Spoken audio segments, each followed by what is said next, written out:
Unexplained things can be explained sometimes. That's a pretty funny prospect. Well, computers are big and fascinating. Every time you get on a computer, you don't know exactly how it works, do you?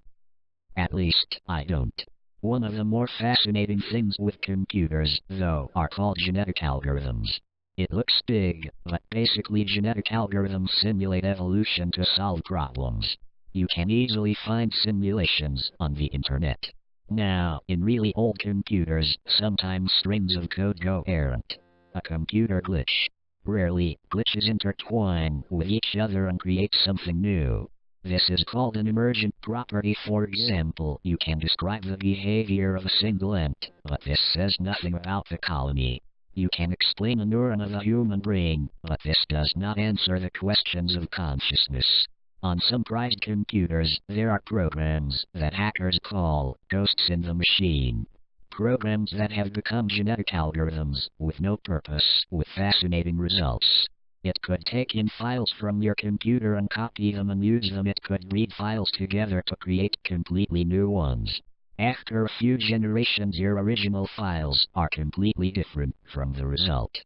The original experiment was done in 1998 when a computer was left running with random input to see if such emergent properties would occur, and they did. Unfortunately, the experiment was not contained, and ghosts, despite their rare nature, are currently spread across the internet. These ghosts are shared among the hacker community for their interesting and sometimes unexplainable properties. There are uncountable tons of them in existence. You might see other creepy stories on the internet about them, because they're very fun and very mystical. However, sometimes their intent is known to be far more maniacal. I dreamt about him again last night. Night after night I find my sleep disturbed by the same nightmare. I glance out of the window as I drift off, and there he is, every time without fail. Smiling, laughing. Just generally being creepy. Only last night was different. There was something odd about it. It may have been that I saw his face clearly. There were dark bags under his eyes, like he hadn't slept in days. His hair was a faded blonde color, and it looked like he hadn't combed it in days.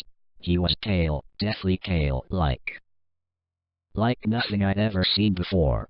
When I woke up, I was petrified. That was something else unusual. After the first few, I usually wasn't affected at all.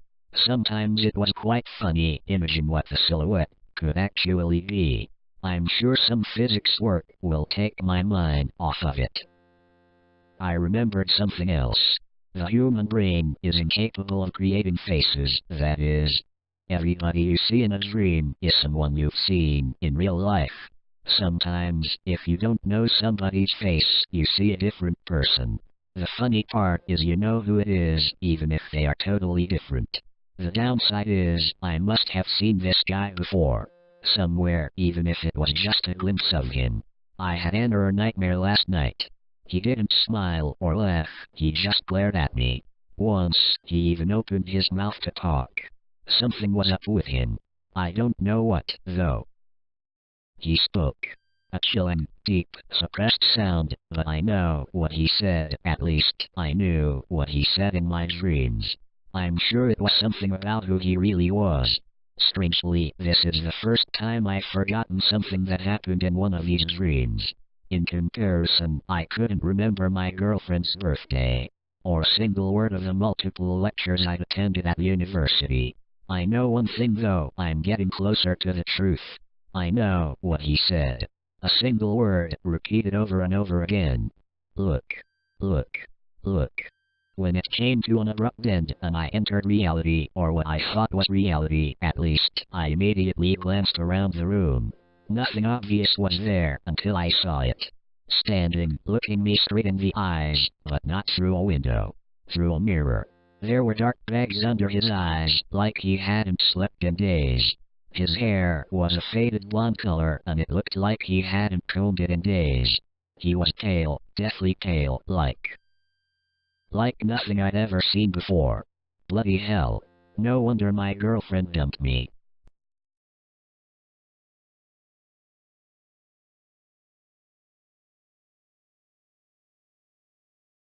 This happened at my friend's house a couple years ago. It was the first time she'd thrown a big party like this for Halloween. A couple of my friends and I ended up spending the night there, because no one was in any shape or mood to drive home at 2 in the morning. We crashed in her living room. The house was small, and it only had one floor. The living room is to the right of the front door, lots of windows, and a big pond out in the front. Everything else is an empty field. Adjacent to the living room was the dining room and the kitchen. To the left of it, you've got your classic creepy hallway, complete with an old dusty mirror at the end of it.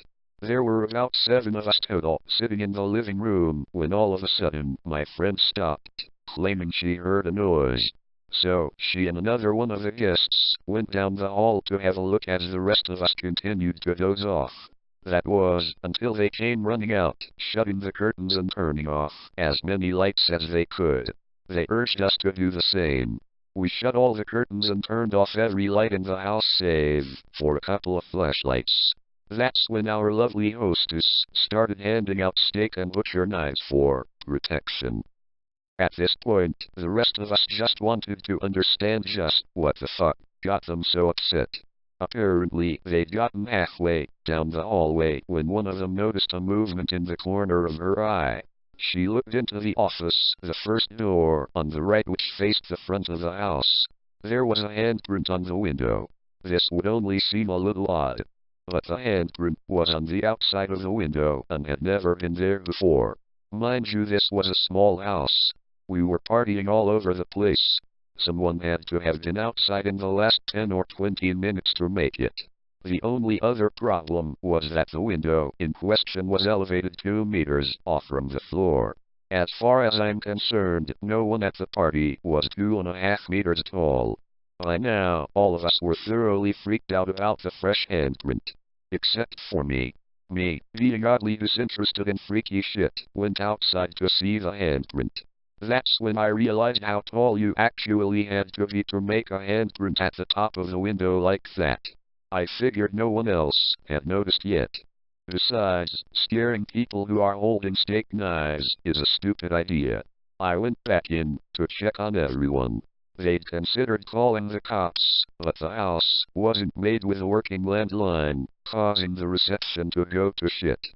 I decided to calm everyone down and tried to convince them that some guy got proper plastered and just hopped up to slap the window like that. Since no one had considered the height of the window, they believed me all the way to the next morning. When everyone went to sleep at night, I didn't. I ended up staying up, because I knew the one thing that I hadn't told everybody. I knew the truth, and I figured I should be awake, in case there was a break-in. I had to use the bathroom earlier that night, and I found a similar handprint on the bathroom window, which happened to be at least half a meter higher than the one the others had found. And when I walked outside, I realized that half the windows on the front of the house had handprints. But to this day, I think I'm the only one who has discovered that.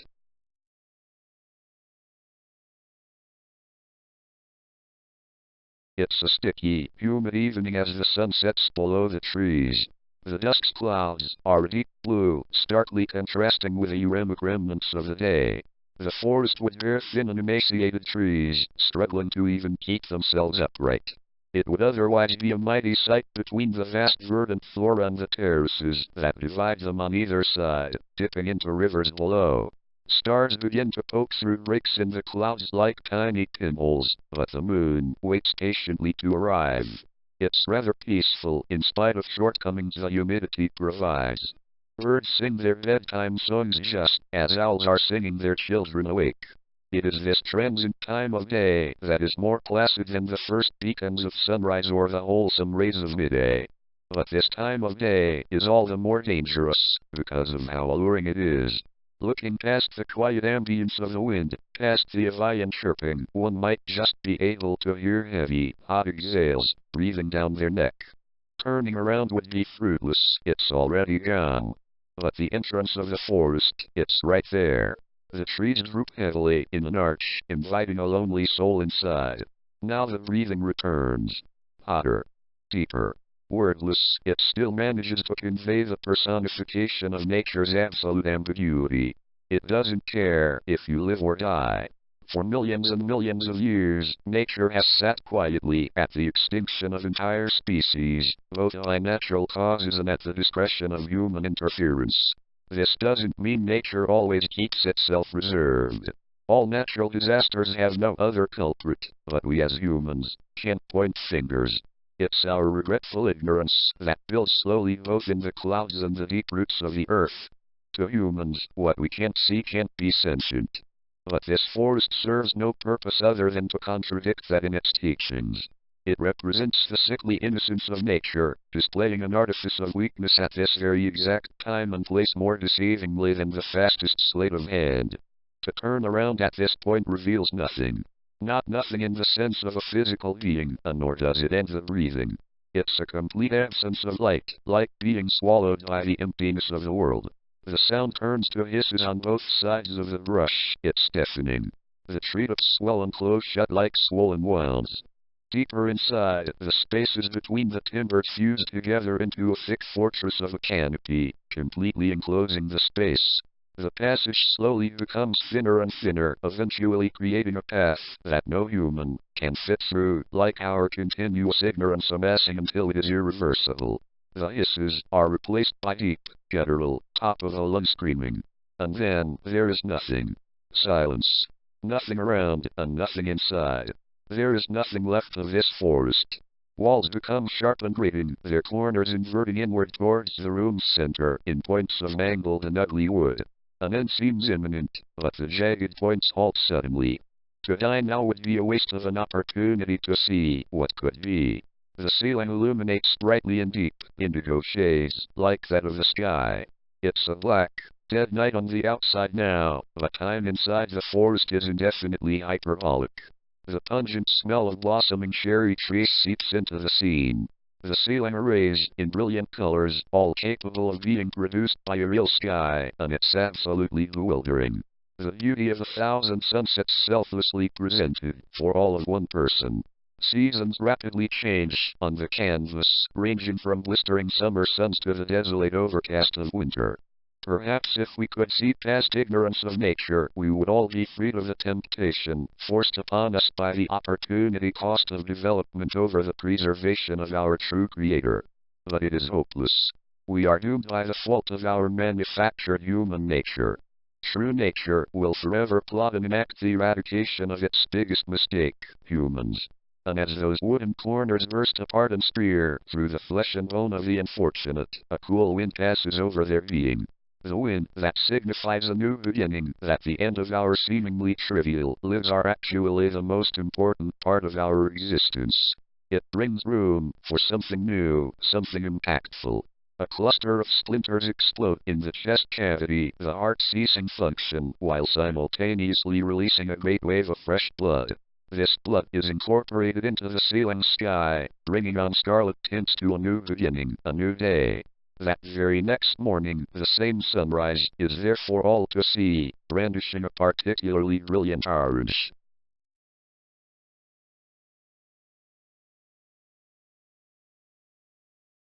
This is the story of what happened to me.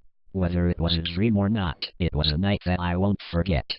I woke up at 3 a.m. I felt weird and couldn't get back to sleep. Then it all started. I heard some weird noises in the walls. Scratching noises. I said to myself, you rats. You won't let anyone sleep without a fight. After I said this, the scratching noises intensified. They got stronger. I, however, tried to sleep, but the noises created the feeling of fear, as if something would happen. I said to myself again, being freaked out because of some noises in the walls isn't too normal. Then the scratches stopped. I said, weird. Could my words change anything here? I wondered a bit, then I went to sleep, but I wasn't resting for long. At around 3:26, still during the night, I heard someone turning the kitchen light on. I thought, whoever is in the kitchen, it would help if I could tell what happened. But when I stepped into the hallway, there was no sign of the kitchen light on, nor anyone walking. I turned back, and I felt immediate shock. I heard glass breaking in the kitchen. I hastened frantically and grabbed my flashlight and a small toy pistol that looked like a real one and had 4 rounds that will hurt someone. I felt safe carrying my gun. I walked to the kitchen, and when I took a step, I almost screamed in pain. I stepped on a piece of glass that went partially through my foot. It hurt so much, but I kept myself silent, with my eyes tearing and blurring my vision. I managed to get into the kitchen. Nothing. I thought, nothing is here. What did I manage to make in my mind? But later this question pondered me. Where did these pieces of glass come from? The more I thought, the more scared I got. I went back to bed. I woke up at 4:26, 1 hour after the event. But I felt alert. It was then I quickly snapped to my gun. I immediately aimed at the darkness. I fired the gun. Then I heard a noise that resembled a body falling. Strange, because no whimpers or other noises were heard. I checked in the darkness, and I discovered that when I shot into the darkness I shot my dog. I felt so shocked, I fell to my knees. Tears welled in my eyes. I felt insane at that moment. I also felt strange. Then the kitchen light turned on. I immediately stepped back into bed, and I was staring at the dog's body. My father walked to the bathroom. But what I saw was enough to shake me awake. My father didn't even notice the body. Then the weird thing happened. My father was about to step on the dog's body when his foot went through the body, as if either the body or my father was a ghost. Then I heard something fall in the kitchen. I stood up from the bed, and father came out of the bathroom. He asked, "Did I hear something break?" I said, "I remember hearing something fall. But I remember you stepping through a dog's body." Then I told him. I couldn't sleep since 3 a.m. First, I heard scratching noises. Then I heard noises in the kitchen. Then I stepped on a piece of glass, hurting my foot. I showed him my foot. Then I became alert, and I pointed the gun into the darkness, and I pulled the trigger. Seconds later, something collapsed. A body. It looked like my dog. But when you came, you stepped through the body. But now, the corpse is no more. He said, "I don't like this. There wasn't a body here when I came. Are you sure you didn't take my hallucinogenic drug?" This question chilled me to the bone. I became scared, and I said, "What drug?" Father then said, "My drug, you know." This confused me. I started to get scared pretty badly, and I started to hear my heart beat right in my head. Father said, "You look sick. Go back to sleep." After saying these words, the kitchen light turned off, and father disappeared through the darkness. No footsteps. When the kitchen light turned on, I saw father lying dead on the floor with blood on the walls. I got shocked. I wanted to get close to his body, but something held me back. There's something bad. It will kill me, I thought. Suddenly I heard something cracking, then my mother screaming, then I heard noises as if blood splattered on walls. But I saw the blood flying right towards the bathroom door. All I saw was a bloody blur. I freaked out. My heart rate must have been at least 105 beats. Suddenly, fast footsteps were heard. Way faster than normal running steps. Something made me say, "Nazi obliteration." It was then I realized I attracted God knows what to me. Something appeared at the hallway. It was crawling on the walls. The more I looked at it, the faster my heart got. In a second, the creature leaped at me, and it hit me in the eye. Then, the creature fled. I kept seeing a cracked window right inside my eye. Then the creature came back, and in a fraction of a second, I saw my eyes were torn out of their sockets in an instant. I saw my body, and then all I saw was the creature taking me into the basement before everything fading out. I woke up in fear I never encountered before. I automatically screamed, "God, get off!" It took me minutes to fully recover. My parents began to ask me questions. "What happened in your dream?" My answer, something very wrong. The last thing I remember was my eyes being torn out of their sockets before fading out. Do you know what your heart rate was? No. Can you show me? It was about 1:20. Why is there blood in your eyes? Don't know. I immediately got scared. Then I told my mother to measure my heart rate. The device showed 666, probably referring to username 666. Then I lost sense of reality. I measured my heart rate again, and the answer was 666 again. When I measured my heart rate for the 5th time, it showed the true answer. Answer is 115. But then, when I went into the room, the letters 115 were carved on the wall. I drifted apart. I simply fell into a sleep that lasted for 3 days.